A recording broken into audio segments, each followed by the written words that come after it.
فاتحه په نمونو په سلسله کې شروع هغه نمونو کې شپږ نمونه سره د تشریح هغه پرون ذکر شیو چې دغه نمونه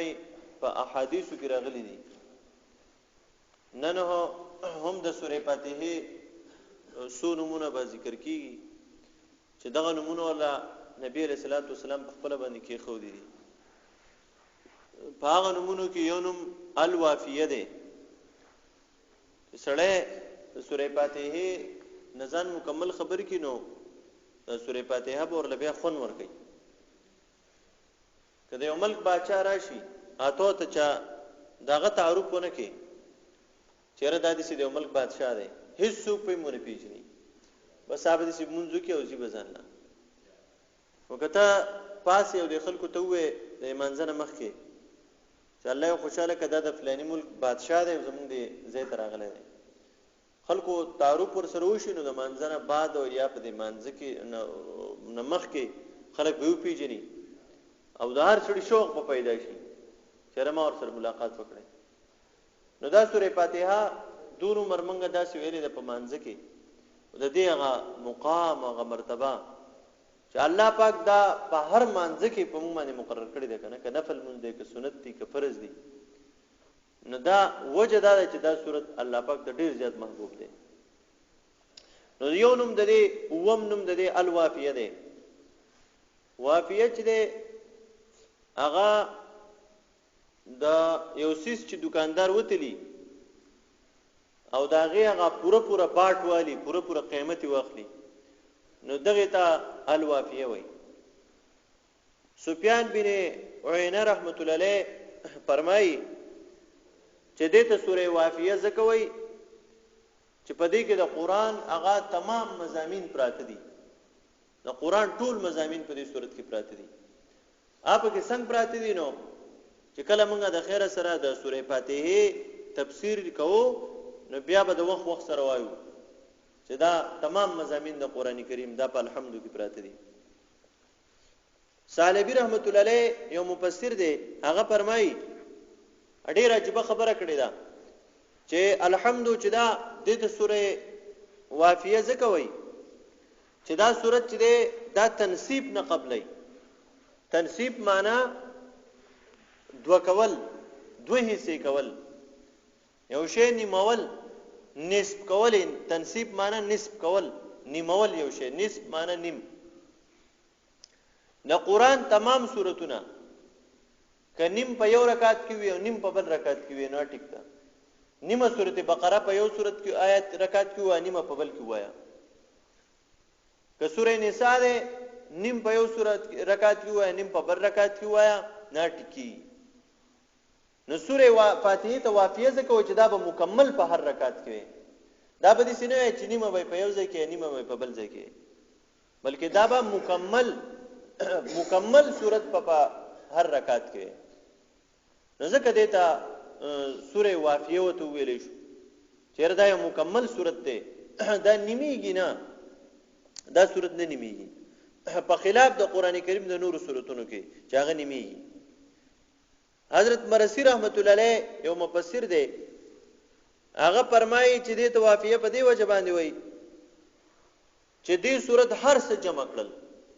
سچ د الله خاصه دایم جمع کړه په یا کنه عبادتو کې چې الله مون خاص تعالی عبادت کو عبادت د الله د ذات سره خاص دی نو دی الحمد صورت دغه خبره هم صفا کړه د الله سره چې خاصو چې هغه عبادت ته ایم خو او سچ د بندګانو سره خاص دي چې هغه مدد وخت دي نو یا کنه استعين کې هغه خلکو ته خو اتم نوم د دې الحمد صورت چې هغه واقعیه ده واقعیت دې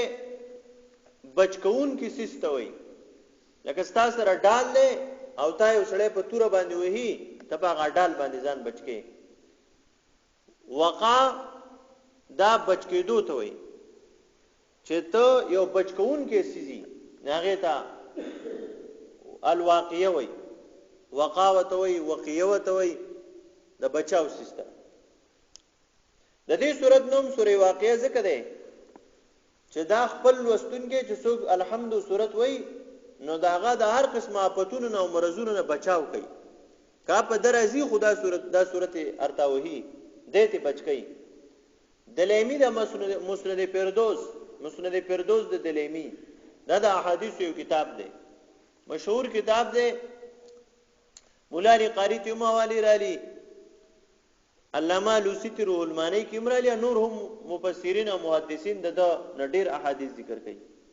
پای کې د حضرت عمران بن حسین رضی الله عنه په سند سره حدیث بیانوي چې پیغمبر علی السلام فرمایلی دي چې په کم کور کې الحمد سورۃ ویلې شي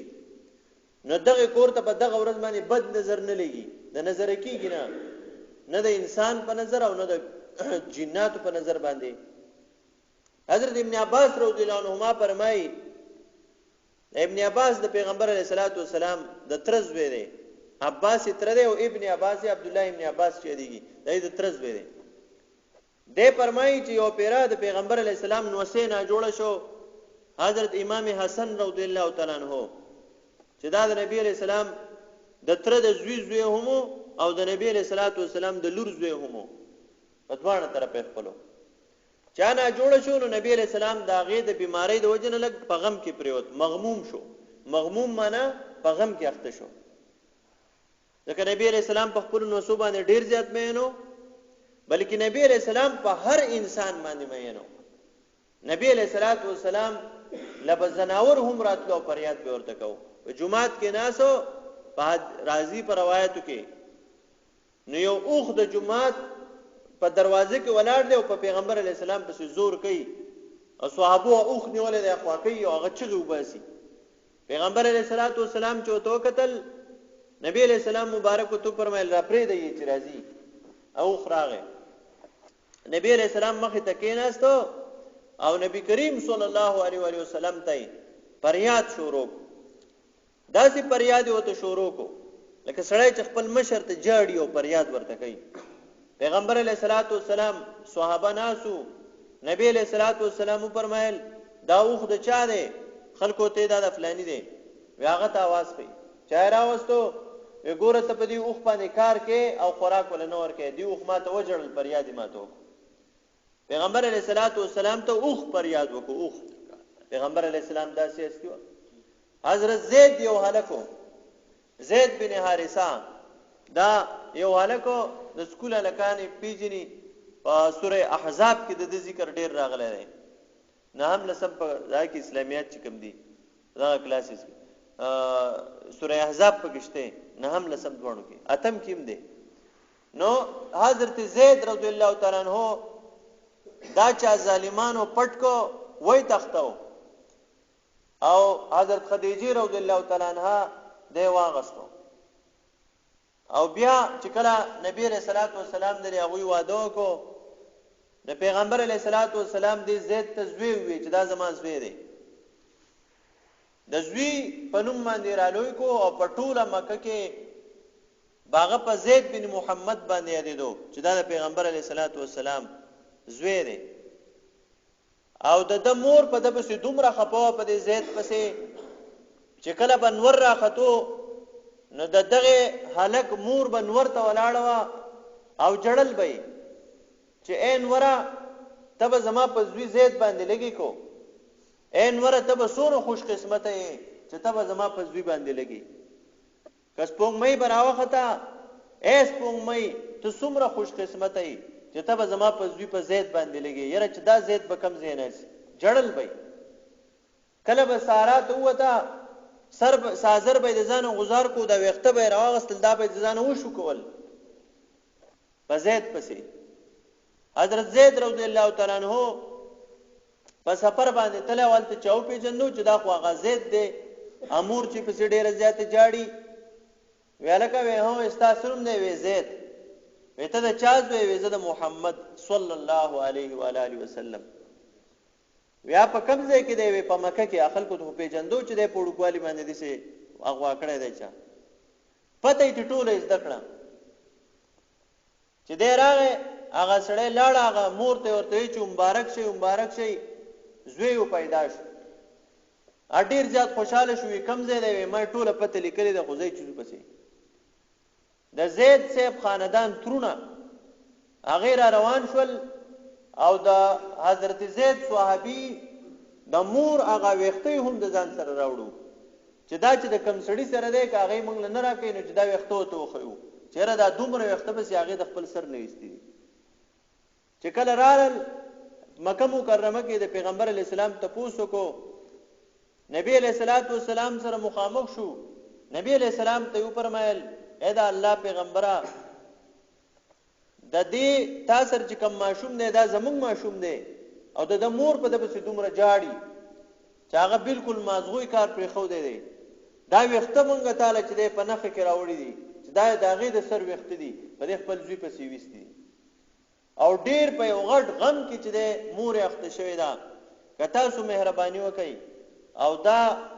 خپل زوی دا تاسو چې په زویتوب سره نیولې دی کله تاسو مونږ لراګي نو حق به حقدار ته ورسی خیر دې ته سونه پیسې غواړي مونږ به تعالی پیسې درکو نور څه خدمت ته بدلو کو او دا زمونږ د امانت مونږ ته حواله پیغمبر علیہ السلام ته فرمایل چې یو روپۍ د نه عالمه هغه تاسو امانت دي خو په شرط ته دي چې عدالت سره په خپل خوشاله زی کاغوي چې زه نظم او تاسو د لاسونو نه سه او پزمکه راکاږي نو دې سي دل نه درکو ولې چې بیا مم لوی کړه نه خپکیږم په وزبته تپوس وکم کاغه د سره زی نو ښا کنه زه تاسو سره نه پریدم هغه لاړو زید سے ته سوال جواب کو چراغه وې زید وې ها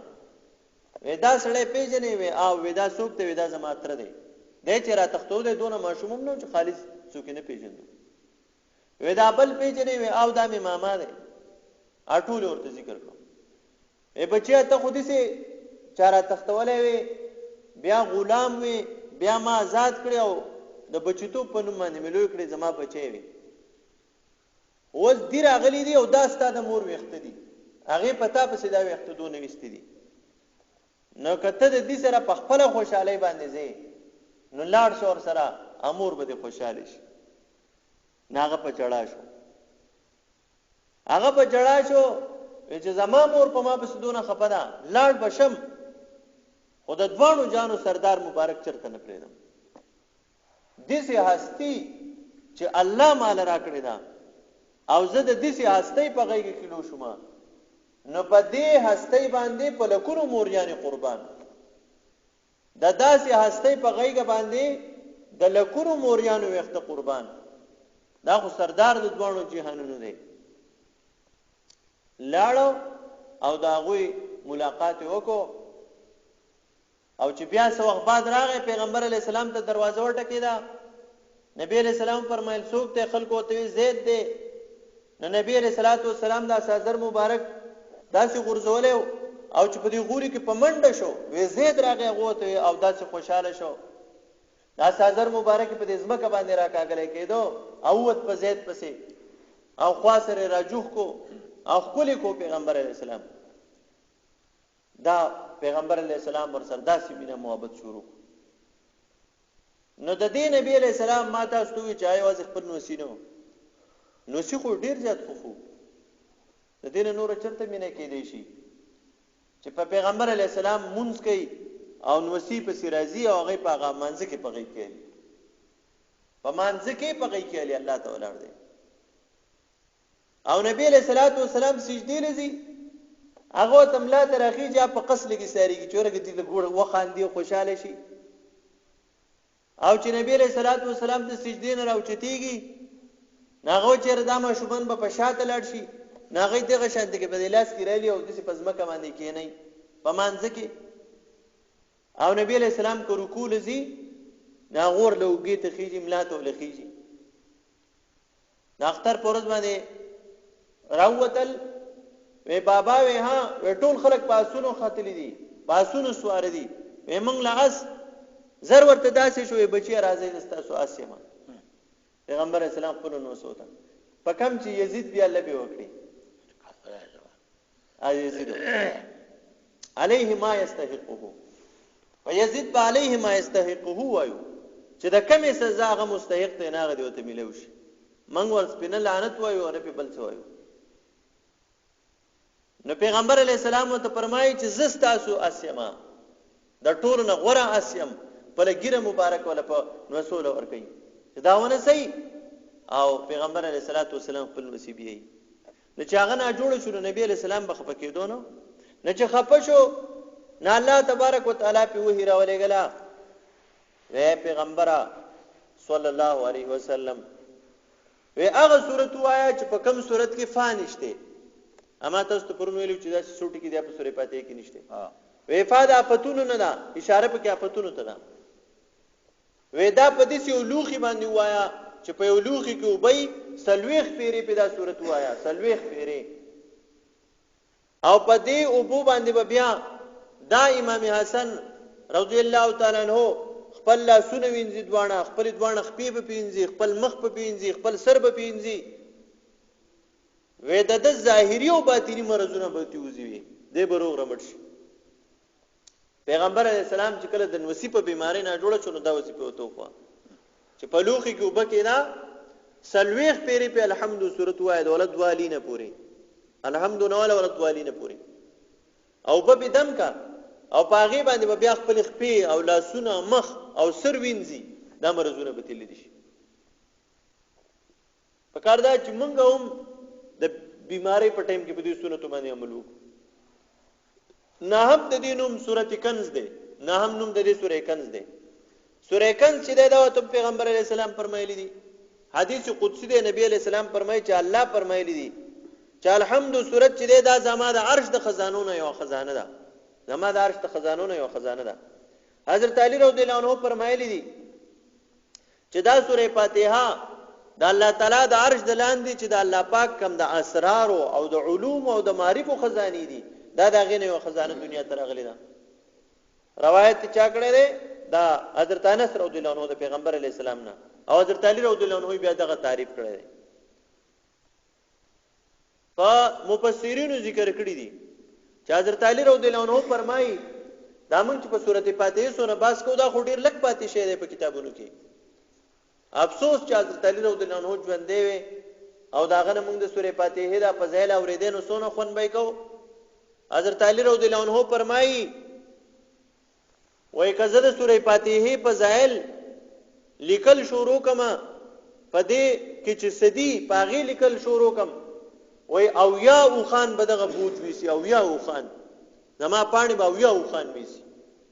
دومره د سورته فاتحه فضیلت ده لسم نوم د دې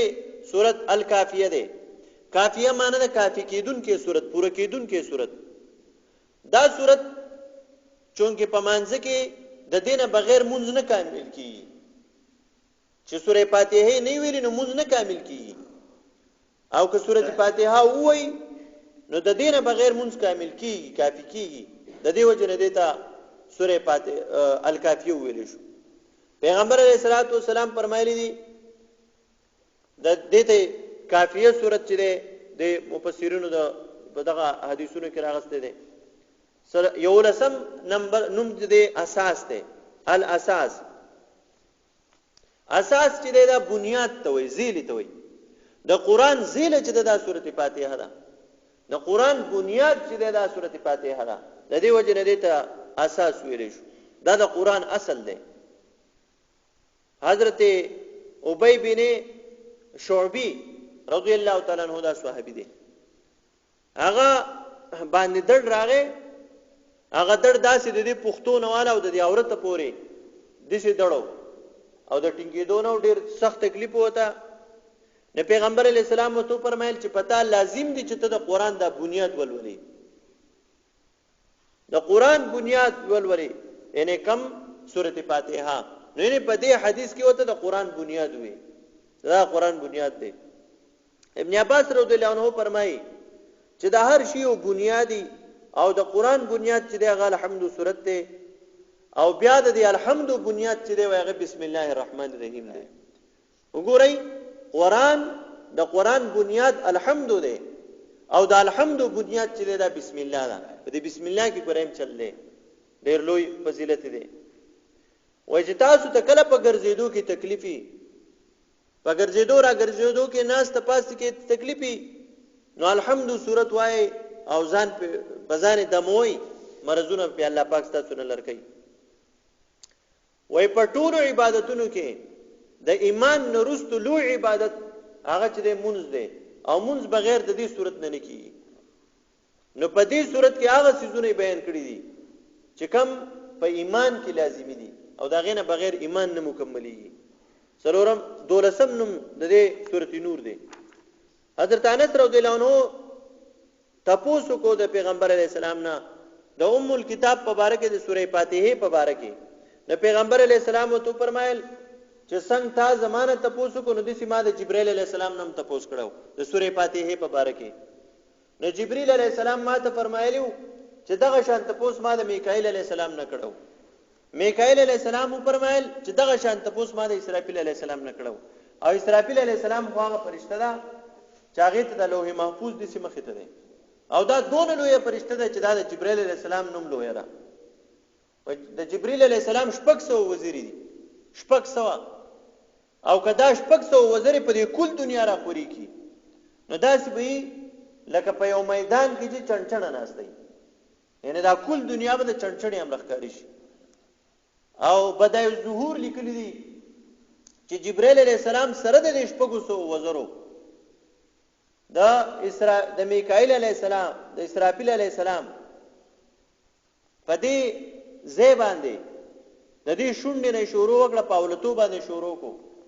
چاولتو په 300 کال کې داغه پوزې ته قدر ورسید په دې خپل شپږو سو وزرو باوجود چې د الله په څومره لوی ځکه چې الله اکبر الله ډیر لوی دی د دې ملائکو نه او د دینه او وای چې دا الله پاک د عظمت په مقابله کې د الله د لوی په مقابله کې وای دا دومره ملائکه دا دومره لوی ملائکه وای دا دون ښکاری لکه چنچنی چنهستی. الله دومره لوی دی. قیامت پر ورځ باندې موږ وینو الله دې موږ خپل دیدن بار نصیب کړي. نو دغه فرشته اسرافیل علیہ السلام د لوح محفوظ نزان پوکو نو ګورئ وس قلم ورته خبرې وکړي قلم چاغه د نور قلم او په لوح محفوظ کې لیکل کړو ناغه ورته فرمایل چې کله الله پاک د پیغمبر علیه الصلاۃ والسلام چې کله الله تعالی زده پیغمبر علیه السلام د نور نه پیدا کړم قلم وته وي نو الله تعالی ما ته فرمایل اے قلم ولیکا ما چې الله سولیکم ویولیک چې الحمدلله رب العالمین الحمدلله رب العالمین اذا فرمایل نو چې ما دا ولیکل وای چې ګورم دا غینه یو نور راوت داغه آیاتونو د الحمدلله رب العالمین د الفاظونه یو نور راوته او زه بالکل جو ودرېدم بس نور لیکل مې نه کول. وای دغه نور په دوو حصو باندې تقسیم شو وای د یو حصے نه دا تمام جنتونه پیدا شو د الحمدلله رب العالمین یعنی دا جنتونه د الحمدلله رب العالمین نه پیدا شوي دي د دې یو آیت نه او د نیم نور نه ملائکه الله پاک پیدا کړی. دغه ملائک چې ته ګوره دا پاسمانونو کې دي او پسمکو باندې ګرځي الله پاک د الحمدلله رب العالمین نه پیدا کړی. او به وته فرمایل چې د نبی علی السلام د هغه امتی چې هغه سورې فاتحه ولي داغه ثوابونه لیکل شروع کړي ناغه ملائکه داغه ثوابونه لیکل او الله پاک دا ولیکل چې زه وعده کوم دا هغه انسان سره چې هغه د سورې فاتحه وظیفه ساتي چې څوک سورې فاتحه وایي نو زما وعده دا د لیکل الله پاک وکړو چې زبا غسړې بخم به حکم وکړو چې الرحمن الرحیم ولیکا او چې الرحمن الرحیم ولیکل دا الله پاک د عرش نه لاندې یو نور بل واولد وای اولنی نور نه دا الله پاک د رحمت دریاب پیدا شو د رحمت یو دریاب پیدا شو او به فرمایل چې مالک یوم الدین ولیکا چې ما مالک یوم الدین ولیکو دا الله پاک د عرش نه لاندې یو بل نور واولته چې هغه چې د عدل او د انصاف دریاب ته پیدا شو د عدل او د انصاف. نو الله پاک فرمایل چې کله زه په یو بنده باندې رحم کوم او بخانه وته کوم نو د دې عدل د دې دریاب یو ساس کې اب زه دغه په سر باندې سسوم نو هغه باندې با الله پاک رحم کوي ګناونه بوته معاف کوي. بیا ته فرمایل چې یا کنعبد و یا کنستعين ولیکا و چې یا کنعبد و یا کنستعين ولیکل نو دا غینه یو نور واولته دوی سي شو وای د یوې حصے نه د نبی له صلوات و سلام د امت د نیکو اعمالو چې کوم اطاعت ته د نیکو اعمال د هغه چې کوم اطاعت ته دا غي توفیق پیدا د پیغمبر علی السلام د امت د نیکو اعمالو توفیق پیدا کو او د دې بل نور نه د آدم علی السلام نو له تر د نبی علی السلام پورې چې څومره امتونه دي دا غو د ټولو د عبادت او د اطاعت د غي توفیق پیدا به فرمایل اهدنا الصراط المستقيم ولیکا چې اهدنا الصراط المستقيم ولیکو نور نور ته هغه نه چې دی واولته وې د دین د الله پاک د نبی رسول الله د امت لپاره چې کوم خصوصي هدایت تیر شوی دی د نور امتونو علاوه هغه پیدا وې صراط الذين انعمت عليهم ولیکا و چې دا مې ولیکل د الله پاک د عرش نه نور نور وته هغه نور الله پاک جمع کو او دغه نور هغه د بندګانو د رزق د لپاره د برکت لپاره کې خودو چې د قیامت پورې با زد دې بندګانو له رزق ورکوم او بیا یې فرمایل چې غیر المغضوب علیهم ولا الضالین ولیکا چې دغه الفاظ ولیکل نه داغې نه د اسرافیل علی السلام شپېلې پیدا کړه هوای ته پیدا کړه او اسرافیل علی السلام له چې دین ورکړه دی الله سم نومي الحمد ده الحمد خجود دی اولنې ټکی حرف ده دا اولنې لفظ ده زکه وته وي سوار لسم د دینوم سورته شکر ده سوره شکر ورته زکه وي چې څوک الحمدلله وای نو د الله پاک شکریا ادا کړه الحمد چې ده د الله پاک شکریا ادا کول دي دعا وکړه الحمدلله رب العالمین والصلاه والسلام علی رسول محمد و علیه وصحبه اجمعین یا الله پاک د سوره فاتحه د په خاطر باندې زموږ ټول ګناهونه معاف کړي الله پاک د دې چې کوم علوم او معرفت یې زموږ نصیب کړي د دې چې کوم برکات یې هغه زموږ نصیب کړي الله پاک په موږ په ناشته په ولاړه زموږ د جبه په دې الحمد باندې عادت کړي او په ځن کدن کې دا زموږ په جبر واستل کړي یا الله پاک موږ د دې ذاکرین جوړ کړي موږ د دې محبین جوړ کړي الله پاک زموږ نه چې څومره ګناهونه شي د دې عظمت په خاطر زموږ ګناهونه معاف کړي او صلی الله تعالی دتا دعا کوي خدای په درهم کې د هر پته د هر مصیبت نه پامان کې او خدای ته رحم خاوند دي چې دې په څو خوشحالي خدای ته په رحم وکړي او ته خوشاله کې او خدای ته رحم خاوند دي په دې ټول باندې رحم وکړي دا ټول خوشاله کې